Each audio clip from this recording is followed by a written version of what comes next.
409 was essentially what we call the Land Use Task Force Bill. Many of you are familiar. We've talked about it over the years, what the Land Use Task Force is, a group that gets together from the local government side and from the developer side to talk about land use issues that have come up during the year prior and what might need to be a legislative issue. And then we kind of agree to things and move forward. And that's what 409 is. It's the bill that was agreed to by that Land Use Task Force group and covers a variety of different issues. You can see the list there and the slide that's up on the screens for you all. I won't go over those because we're going to talk about each one of those in a little bit more detail addressed by various people. But let me just say, this year in the legislative session, a lot of times the Land Use Task Force bill is the definitive land use place where things just get hashed out and there isn't much else. This year, it didn't work out that way.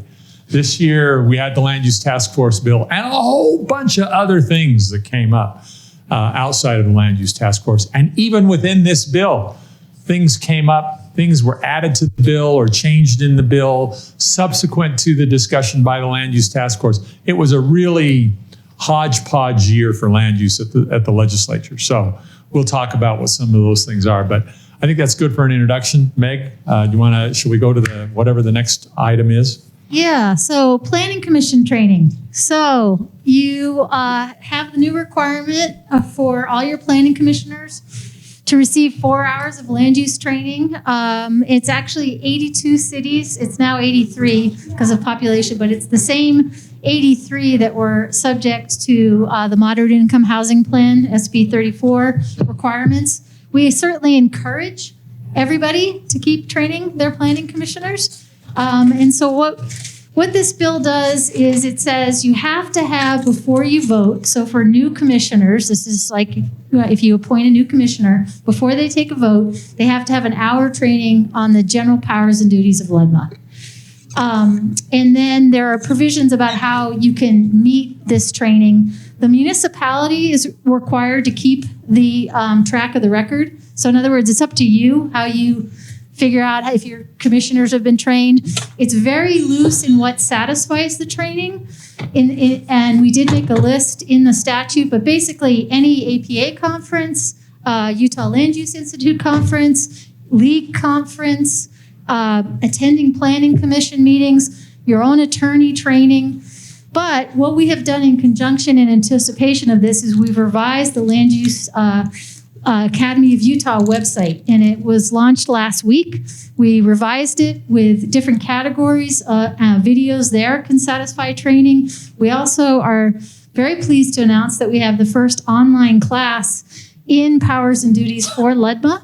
And we did that in conjunction with USU. So any of your commissioners can go on for free, take the class, and they get a little certificate that pops out at the end.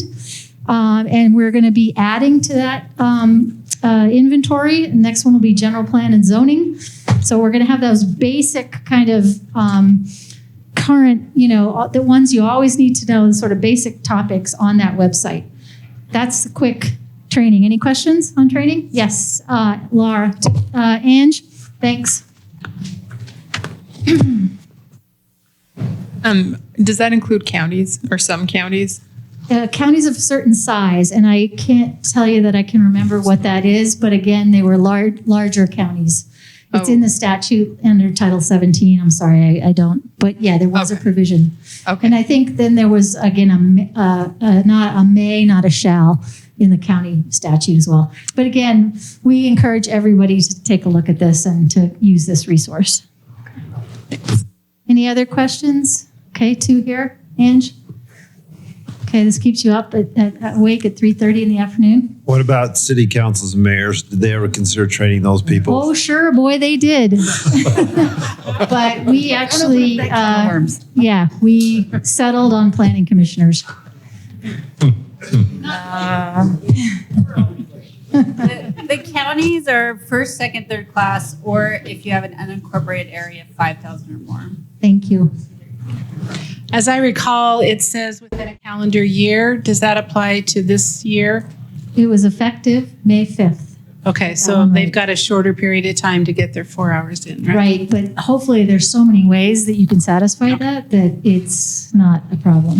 Sherry. Uh-oh. Man down. What's the penalty if one of your Sherry. 7 planning commissioners doesn't complete all 4 hours of training? We don't like penalties. There is no penalty because we're all going to comply. So we just get a little mark on our audit? You just, well, I'm going to keep my editorial comment aside. You just do it, Sherry. And Todd, maybe you can back me up on this, but I think the danger in that is that if there's somebody that doesn't like the decision that was made, they can challenge it on the basis that people voted on it that weren't qualified. I'm just predicting that you might have one person, For whatever reason, forgot or just, as we're going to track it so carefully, but I just have a feeling that some people might run out of time because they put it right to the end. Sure. Everybody in December is watching all the videos and they get in a car wreck or they get COVID. And It does have specific language about newly appointed members, and they cannot participate in a meeting until they have their 1 hour on LUDMA or CLUDMA. On that first vote. But that's why we have the class. They have a class, they have their certificate, and they have to get through each of the modules to get the certificate. So we tried to give you a good option for compliance. Other question? And Paul, where's, he's good. Thanks, just Paul. wondering the effective date of this, and May 5th. so this year, May 5th, Yep. we've got until December 31st to do all of these. Whereas after that, you'll have the full calendar year. Yes. Okay. Yep. Okay, training. Any other last calls? Okay. Development agreements. Todd. So the development agreement provisions of 409 come from the normal place that legislation in this state comes from on land use. Somebody didn't like a lawsuit and the result. So early 2020, the Court of Appeals in the state decided a case out of Moab. It was a really interesting case. A development was approved in 2007, 2008. Hotel, a conference center, some residential units. The hotel was kind of spread out in an interesting way on the site. And then because it was 2007, it never got built, right? So it sits, and in 2015, 16, the developer comes back and says, I need to revise the plan to make it work. He wants the hotel to be consolidated and taller. He wants a bigger parking lot for the hotel. And the city's looking at it and thinking, how can they do it? They have an ordinance provision that says if you change sort of design characteristics of a project, it's a major change, and it has to go back through the development process, including a hearing. Sitla was involved in this particular project with some of their property. They didn't want a public hearing for whatever reason. I don't know the details of that. But they said, if this has to go through a public hearing, we're out, essentially. The city had written a letter to the developer saying, we think this is a major change. It has to go back to the planning commission. When Sitla took their position, the city changed their mind and said, maybe it's not a major change. Maybe it's just a minor change, and maybe we don't have to go back through the planning commission and have a public hearing. So they cloaked all of the approvals of the revised plan in a development agreement, and the city council approved it. And some citizens didn't like the way that went, and they challenged it. And the Court of Appeals looked at it and said, you know what? You can't really avoid your public process requirements just by signing an agreement. I think a lot of us feel like that would be kind of a predictable result. I don't think that was really shocking to a lot of people, but it raised a lot of, I guess, concern about how far can a city go with agreements in terms of your land use entitlement and approval powers. So we get these provisions in section 409, right? And 409 basically, in my mind, codifies what the court told us in that Moab case. And they say, if you're going to use a development agreement to try and alter your ordinance provisions, then you have to go through the same process you would use to alter your ordinance. It doesn't seem like rocket science, but that's what 409 really basically says. It added a couple of things that I think are kind of minor, but one of those is it says a city can't use a development agreement process as the only means to develop property. So you have to leave somewhere in your code the ability for a developer to come in, develop a property without signing a development agreement. I don't know that any of this really necessarily is a huge change. So what I'm advising my clients now, and what I still continue to preach, if we have sort of this for that trades in our development approval process, it's good to memorialize those in development agreements. Given 98, if those include particular design guidelines, put them in a development agreement. I still think there's a place in land use entitlements and approvals to not use development agreements. I don't think they're great for every single circumstance. They're now clearly authorized in law. We got authorization, I don't know, 7 or 8 years ago, I think, in LUDMA. They specifically mentioned them. Now it's really clear we can use them. I still don't like development agreements that alter your ordinances. Even though we now have kind of a suggestion of process we can use, I still don't like it. So that's kind of my take on things. My question is that CITLA claims that they're the parent, they're the state, and they're not beholden to local ordinances. How's that worked out with development agreements? I don't deal with CITLA a lot in development processes. What I will tell you is if they come into a city and say, we're going to do whatever we want, we're going to look at that the same way we do a lot of things. Like the Department of Corrections has facilities in a lot of places I've worked in. They've come in and said, we're not subject to your ordinances, but let us talk to you about what we're doing. I've generally conceded that they're probably right on the zoning end. I have made them pay impact fees. So there's that. But I think if they're willing to sign on to a development agreement to sort of help you structure, plan, finance, whatever it may be, great. But I really don't. I've never pushed that issue with CITLA.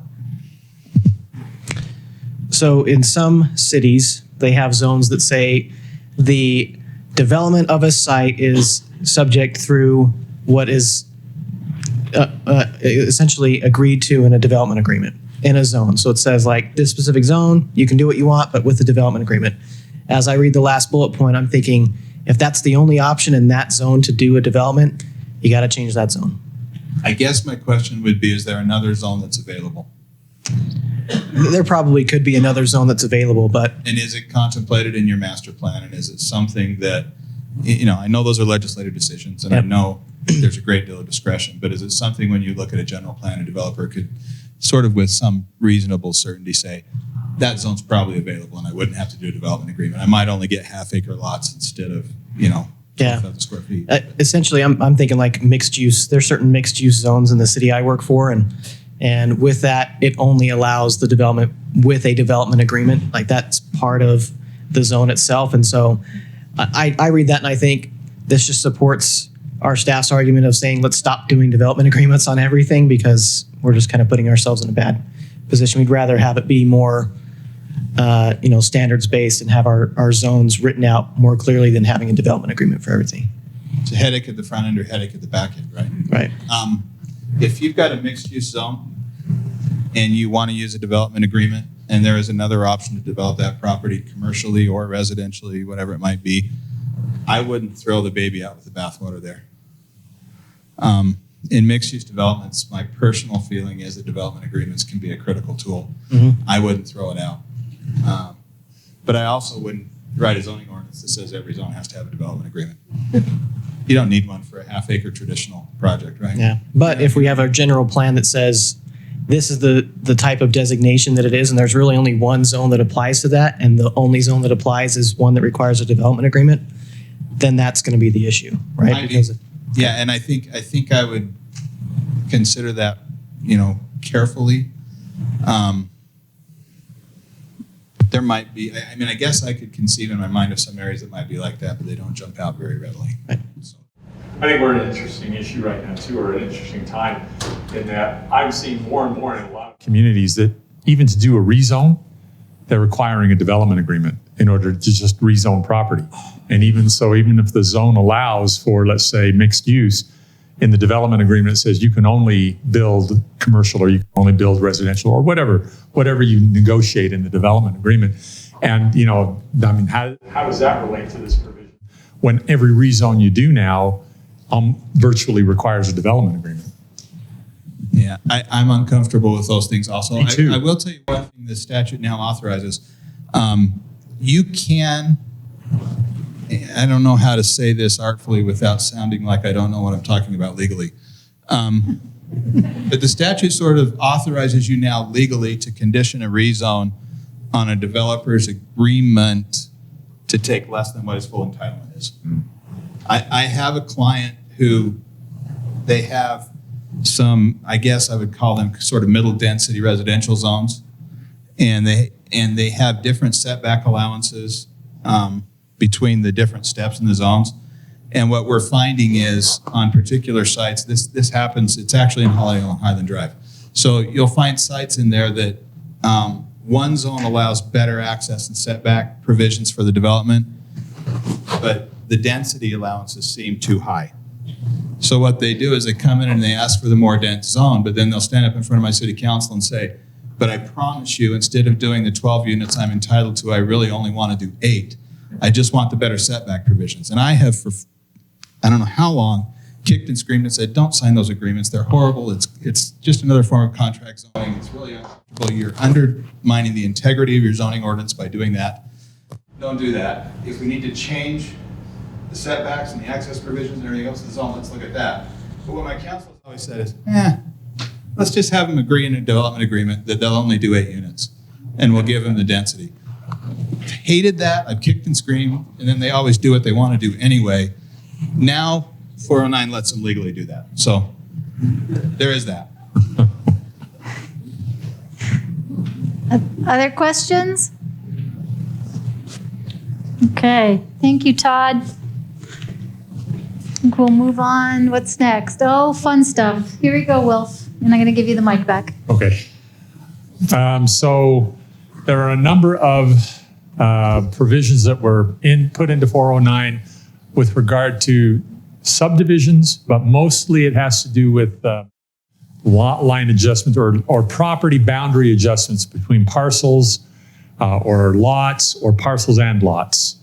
And I think the basic outline or the basic underlying premise of this was that in many jurisdictions, in order for someone to do a modification like that, they would require them to do a whole bunch of other things and to go through the land use process and to do a number of other things. And I think a lot of people were complaining that the legislators were hearing about saying, look, all we want to do with my neighbor is adjust or move our lot line by a couple of feet. And yet they're making us jump through all these hoops to do that. And so I think we've got these provisions in the code now that say, if all you're doing is adjusting the property line between some parcels or between some lots, and there's a clear definition now between what a parcel is and what a lot is. A parcel's unsubdivided property. A lot is a parcel of property in a subdivision. And there's a distinction there that's now more clearly defined in the code.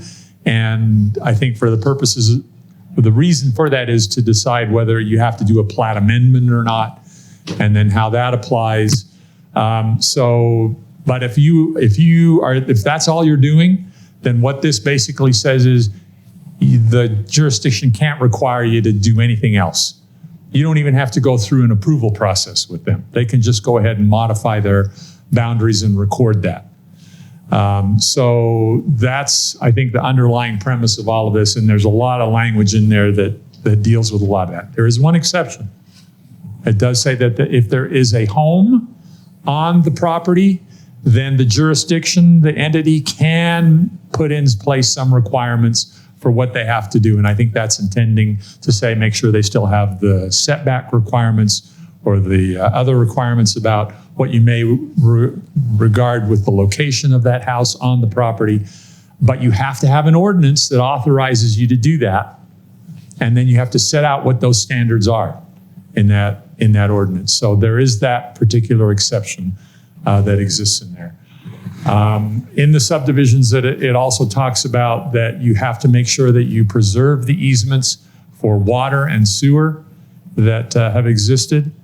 And then kind of related to that, and it's not in 409, but I don't know that we'll get time to talk about some of the other bills here, but I'm trying to remember the bill for 109, is that right? I forget now. I'll have to look it up. but there is a provision in there in subdivisions that talks about when you're doing a subdivision plat now, the subdivider has to identify all water conveyance facilities and who owns them, and they have to be notified, and you have to preserve that, and you have to do some things with regard to water conveyance. So that kind of relates to the whole subdivision thing there. There it is, 107, House Bill 107. So that's another provision that is in there. Okay, just so that you're aware of that. You have to show those facilities and the easements for them, and you have to give them notice and get feedback, and there's a whole bunch of things that you're required to do there in there with regard to subdivision plats now for these water conveyance facilities. The last thing I want to just mention on this real quick and then take questions from you is that it does specify, this is something, remember when I was introducing this bill, I said we even had some things that got added into the Land Use Task Force bill that the Land Use Task Force didn't get a chance to talk about. They added a provision in there that now says this. Essentially what it says is that once you've approved a subdivision, from that date of the approval of the subdivision for 10 years thereafter, any land use ordinance changes, any land use requirements that you may make don't apply for structures that are built in that subdivision for 10 years. Victoria, can you? Yeah. Like the moaning starts and you turn to me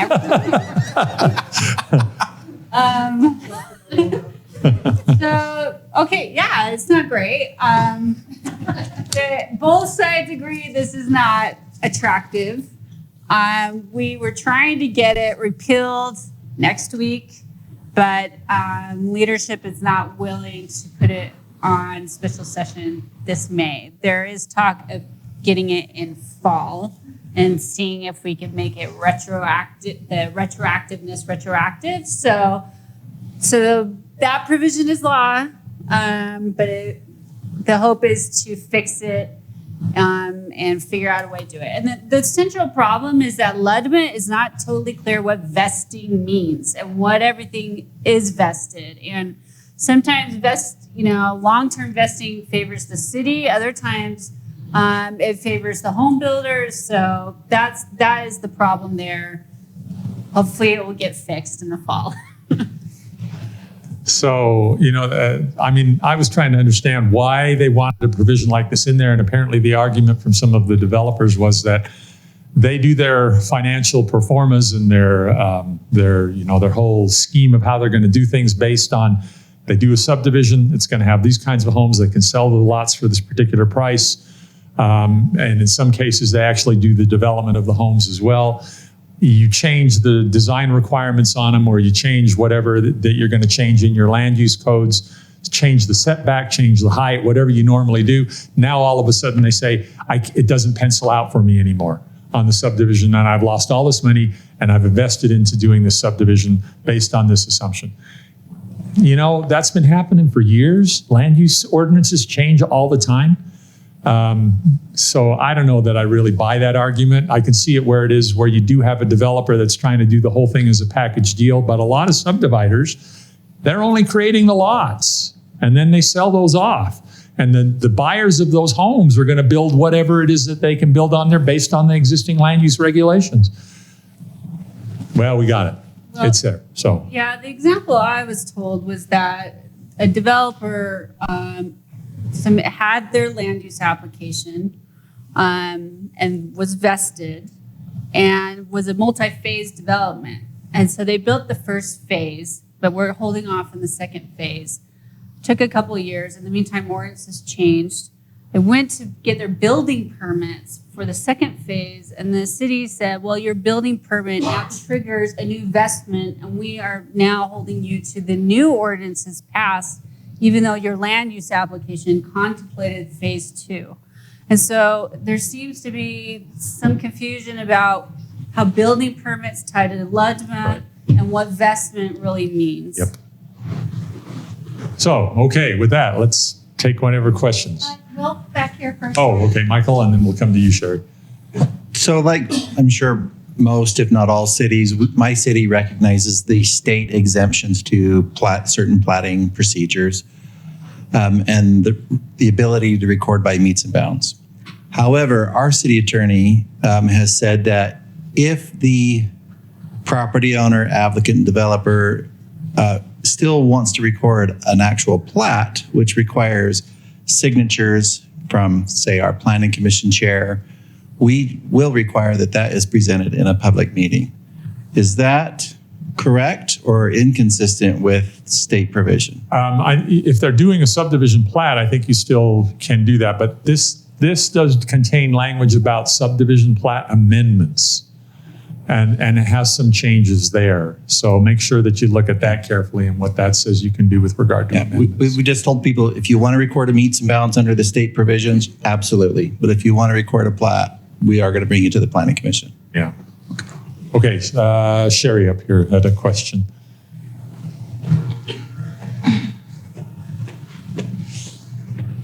Ready, Sherry? Okay, so let's pretend that for a second that this isn't going to get repealed. How do you suggest that we take a snapshot of the entire land use code every single time we have a subdivision done? That has been one of the main arguments that I've heard from the local government side, is that our record keeping this is really going to add to the burden of record keeping, because we're really going to have to make sure that we keep track of. Like, we don't keep a copy in whole. We they piece in, okay, this one's, I know when it changed, but I don't know what the whole picture looked like in a specific year. So Todd's got the answer. Yeah, so start. That's the easiest answer, right? But I'm literally telling my clients to take a PDF of their entire zoning ordinance on January 1 every year. And then you have a track of the ordinances that amend your land use code. You know what day they happen during a year. They're numbered by year, and whatever it is. It's going to be hard, and it's going to be a horrible pain. The flip side of this is, and it may not be in your jurisdiction, but I represent some jurisdictions that have plats that recorded in the 40s and 50s without regard to land contours or anything else. And the lots in some of those are 7,000 square feet, and they're just platted next to each other, and they're a nightmare to deal with. Well, you've seen the Holiday Village area, right, where they've just developed everything around that nice, beautiful little new stuff coming up. In the middle of the village center there's an old plat that has some of those tiny little lots just spread everywhere. And it's only been vacated until recently. It was only vacated in pieces.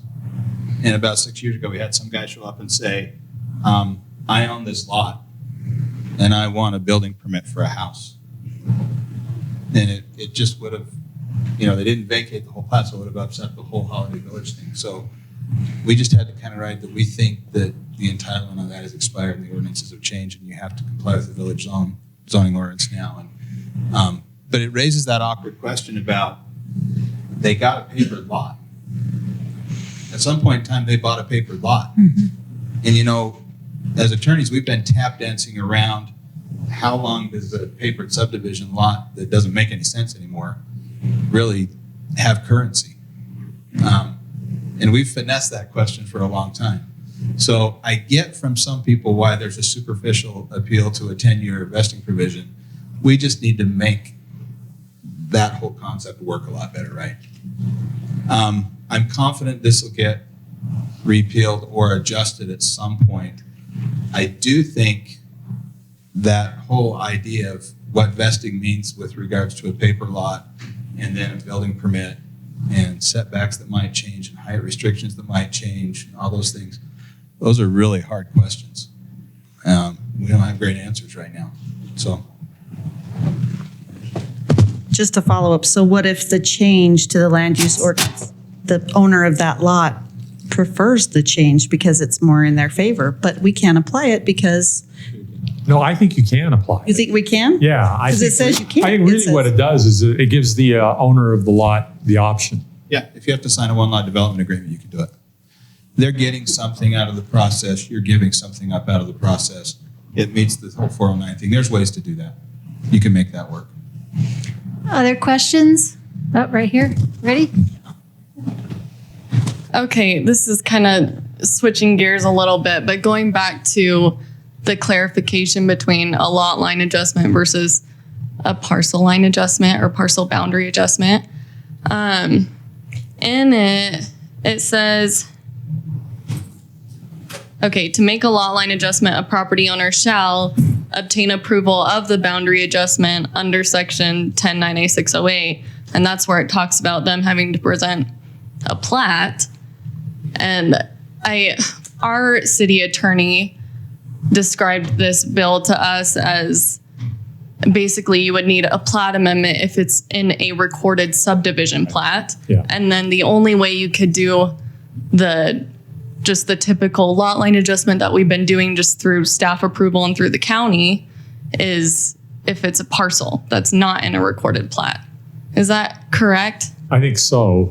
It does have some provisions in there for, so when I say for amended plats, it does give you some other guidelines, I guess, for how to do an amended plat and that they don't have to jump through quite so many hoops if they're just doing a lot line adjustment. But they still have to do something. Right. So it's not just like meets and bounds, take this to the county. They have to present an amended plat. Yes. Yes? Okay. Right. Great. The approval process is just modified. Other questions? The back, maybe. Oh, sorry. Ready? Yeah, what does this bill or law, or did the discussion address the recording of some of these lot line adjustments, the requirement? Because I've worked in some jurisdictions that are pretty small, and it's kind of tricky to do any planning when there's a whole bunch of, second party agreements that never went to the county recorder's office. Well, they all need to go to the county recorders. That's part of this, is that they have to be recorded. Right. Whether they're done by meets and bounds or whether by a plat amendment, it kind of specifies in this saying what you have to do, and they have to be recorded. Okay, thank you. Other questions? Okay, should we go to? Oh, yeah. Go ahead, Todd. Can I make one real quick? We adjust something and then we end up tinkering with it for 5 or 6 years. That might be where we are. The intent of this was really to consolidate the boundary adjustment provisions of LUDMA and CLUDMA with the ones that were in Title 54, right? Yeah. That was what this was supposed to do. A little more comprehensive than that at the end of the day. Excellent. So there is a provision in the code with regard to what's called a low impact residential development. And there were some, apparently there was some dispute about what could be required in terms of the street width and some other issues related to that. So this was amended into the code. There's actually a new section now in LUDMA 531, which deals with this. It basically says that a roadway width on a residential street in a low impact development, and the low impact development is something that's related to runoff, for dealing with runoff in a different way than what you would normally deal with, in a more of a green way, I guess is probably a way to describe it.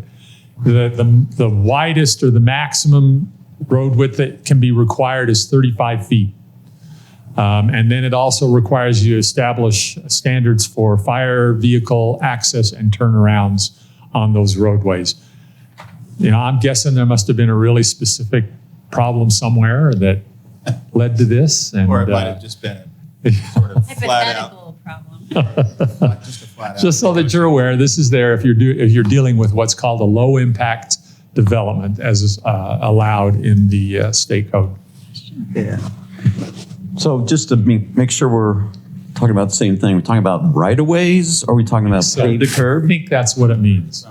And I'm going to just suggest that low-impact development usually is a city-wide effort. And I was just thinking that most of the communities that put together a low-impact development ordinance, it's city-wide. So yeah.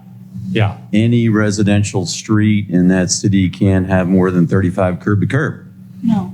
If it's in a low impact development, covered by those provisions of low impact Well, it'll be development. citywide. Well, if it is citywide, then Usually. No, maybe not. But I don't know that anybody's It makes doing sense to me to have it citywide. Just an interesting deal because I'm gonna guess there's a few engineers that are gonna freak out over that. Sorry. I see that. Going back. Speaking of Yeah, the low impact development, what they're looking at is how to handle the storm drain. And a lot of the features that are green now, such as infiltration, they're just trying to open up the side of the road so the drainage can go in there. And the roadway is a term that the fire department's been using too. So they're looking at the hard, flat surface. Right. So it could be the lip, in the gutter, but it's not the vertical part of the gutter. Okay. That kind of thing. And then at each development that comes in, we have to look at LID independently. We just look at each development. So, and that's EPA passed down through the state to us. Yeah, good point. Thanks for clarifying. And make those changes that would relate to that. We've talked about some of them here. And you've got, well, if we're talking about the whole thing, of course, the whole development agreement thing, you really need to take a look at that. Todd talked about the one in Moab that they did there. This also related to the redevelopment of the Cottonwood Mall property and how they kind of dealt with that. And so it's becoming a big issue. So take a very careful look at your development agreement requirements.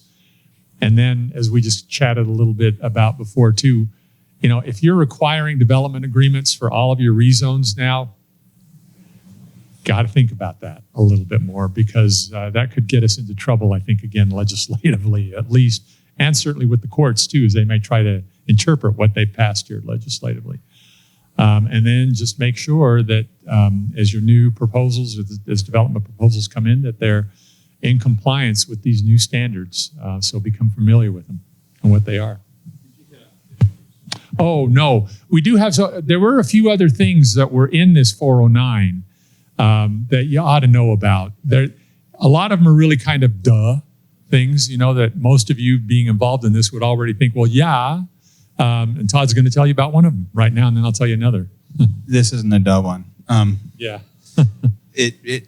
409 now requires that we have objective standards for conditional use permits. So if you talk about lighting needs to be harmonious with the surrounding properties, change it and talk to somebody and figure out what the lumen standard is that's appropriate for commercial development with this much distance from the neighboring residential and put the standard in.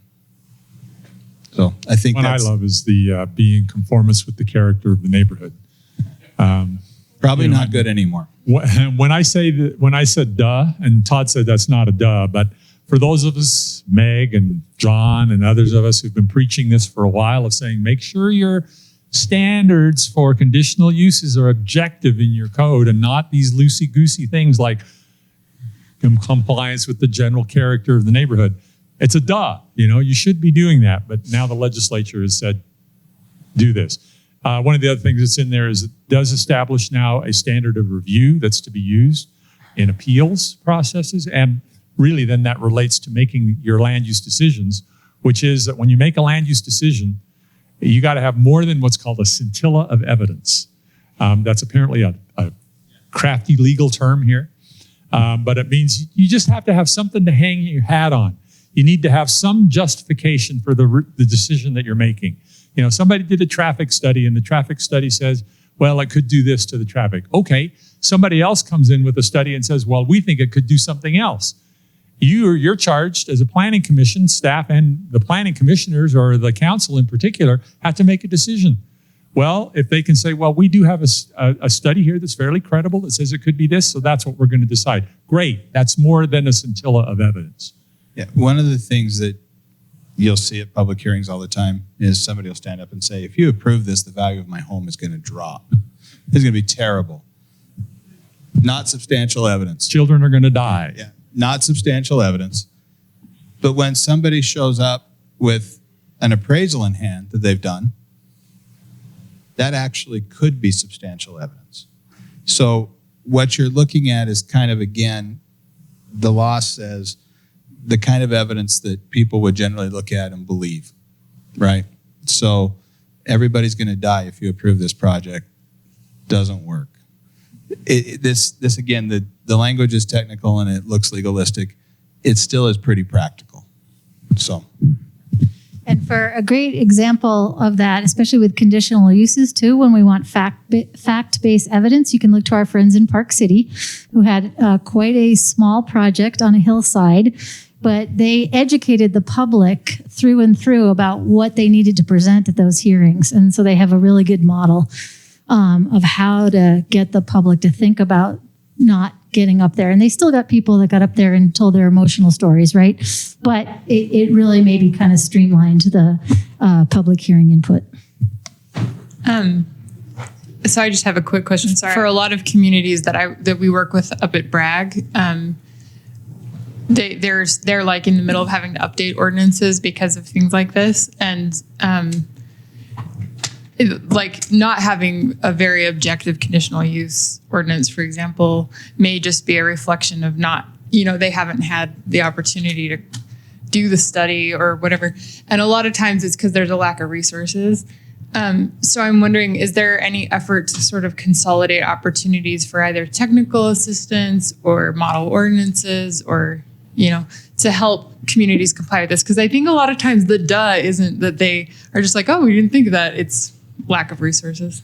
So thank you for asking that. On the Land Use Academy of Utah website, we have a conditional use permit. It is probably not as stringent as one could get, but it is a good starting template that we've used to talk about putting those criteria in place and having some standards. So yes, there's that one to look for. But again, it's local policy choices. So it depends on what, you're looking at as far as conditional uses. And I think that's the first exercise we often find is clean up that use table, right? Sometimes we still have, natatoriums and mausoleums and things that we may not really still have in our ordinances. So that's my first order of advice. This bill amended several, but not all, public notice statutes. And the idea was that newspapers are really not daily anymore. And so we need to have other posting notice options. So it took out in those statutes, and you can go to the league website to see a summary of all of them or just look at the bill. But it took out newspaper publication requirement. The end result of the unintended consequence, which is why the legislature can meet every year because there are important things to fix that they got messed up, is that some of those statutes now without newspaper option require physical posting. So I'm curious how many of you go to your city or county hall to find out what's going on. And some of those statutes have population quotas. So you have to post once for every 2,000 people. So if you're Salt Lake City, good luck. You're gonna have to tape them on the mayor's car. You're gonna have to. So I do expect this bill to be in special session next week. What the fix we're working on is to cap the number of those postings at 10. The Media Coalition wanted newspapers back in some of them as an option, not as a mandate. So expect to see 201 amended next week, I think. Well, is there a question on any of that noticing? No? Okay. Oh, yes? Back there. Ange, you got it? Can you put your hand, Mike?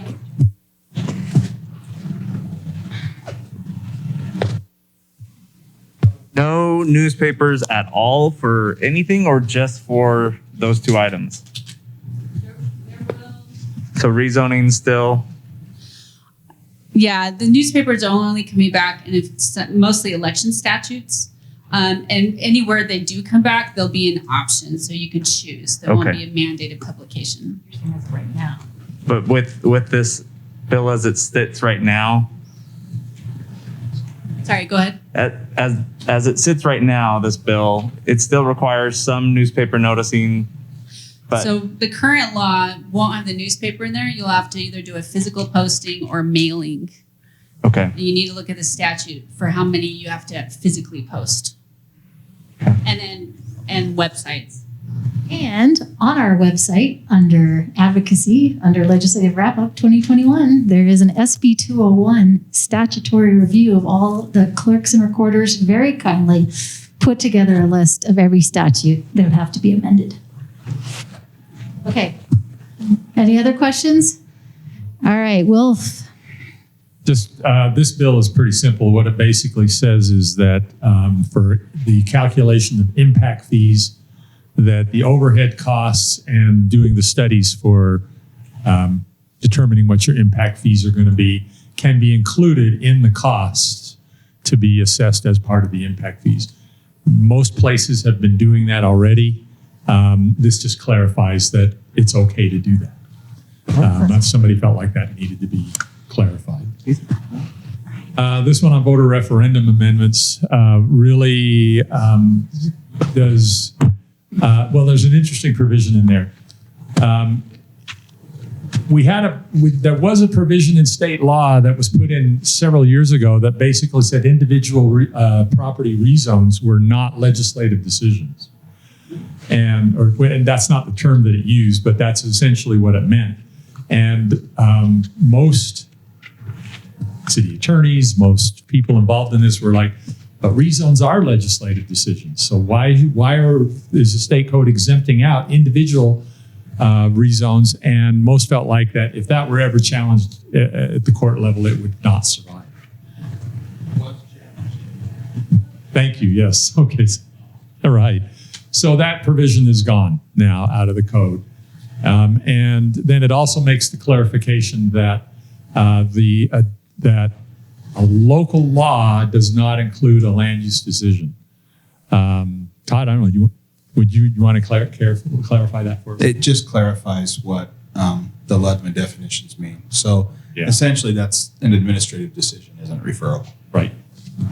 It's just so that being under voter referendum, that the adoption of, or not the adoption, but the approval of a land use application, a land use decision, can't be subject to referendum. This one we already talked about under the other. Then we had a number of bills that were passed.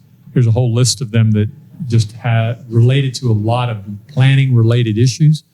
I don't know that we need to spend the time and go through all of these because most of these are not really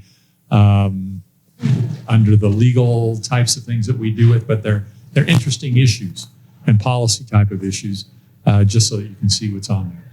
Anybody have any questions or comments on any of these particular bills as you look through those? Victoria? So just as we're wrapping up, I just want to, and possible interim issues, this is always a fluid list. The Commission on Housing Affordability, which has been running for, I think, 4 years now, the chairs had a meeting, the commission's had a meeting, and they made it very clear that legislative leadership feels like not enough is being done about housing affordability or affordable housing, depending on where you are on the spectrum. And they have made it quite clear that land use is going to be a big solution in this problem that we have in our state.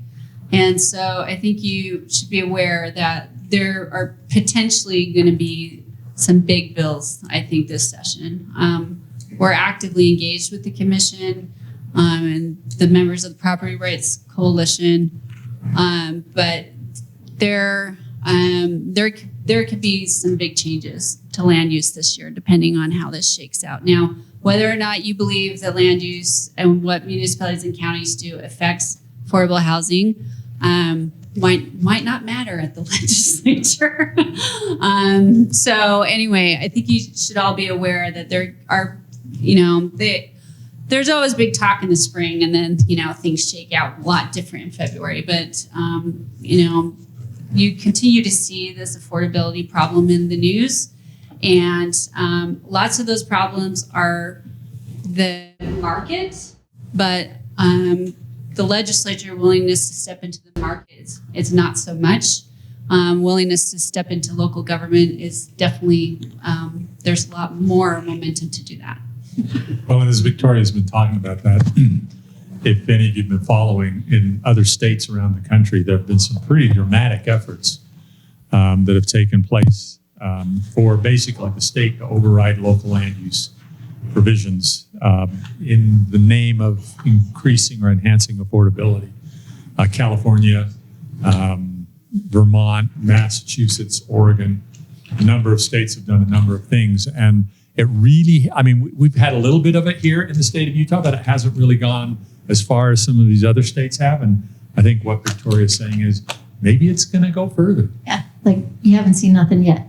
Yeah, so I'm fortunate. I consider myself very fortunate to have Nick Norris as our planning director in Salt Lake City, and he's this phenomenal brain and can see land use through many different lenses. But part of my job is overseeing policy for the planning, housing divisions, among others, within community neighborhoods at the city. And Nick, I actually had all of the divisions within community and neighborhoods look at the bills that we track within our department and put together a summary for me on how those bills would impact their respective divisions.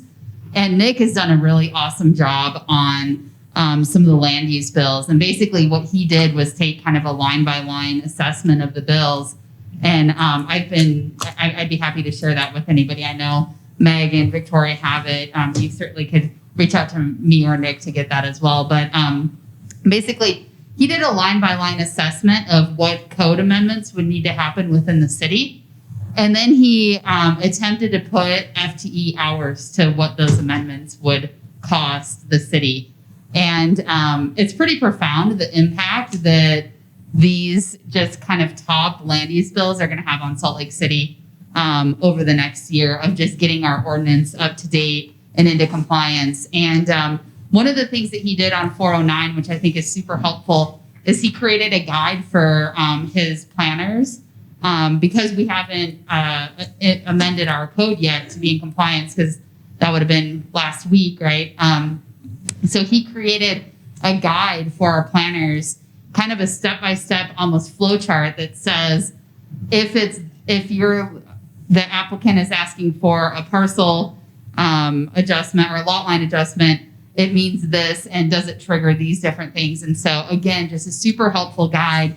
And what I'm doing is compiling that all into one big document for the mayor's office and the city council, and also for the league, so that we can tell our story in Salt Lake City of how profound of an impact these bills are having on our planning division, our building division, because it's pretty substantial. And part of that story really is that it's shifting our planners away from being able to do that long-range planning work. And they're so heavily focused on having to do ordinance rewrites. And I know I was the planning director in Taylorsville, and every single meeting I was doing a zoning amendment, a code amendment. And so it really impacts your ability to actually do that planning work and really have an impact on affordable housing within your city, right? Because you're just kind of trying to keep your head above water. So I think these are really important stories for folks to tell.